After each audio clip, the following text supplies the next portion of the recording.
ఏ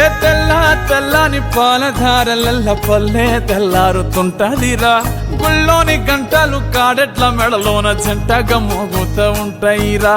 నాగలి భుజాన పెట్టుకుంటే దోస్తులు చెయ్యేసినట్టేరా కొట్టు గోదా పక్కన ఉంటే కొండంత బలగం ఉన్నట్టురా చల్లగాలి మోసుకొచ్చెరా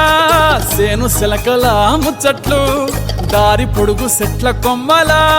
రాలుతున్న పూల సప్పట్లు గట్టి మోపులు కాల్వ కట్టులు చెమట సుక్కల్లో తడిసిన ఈ మట్టి గంధాల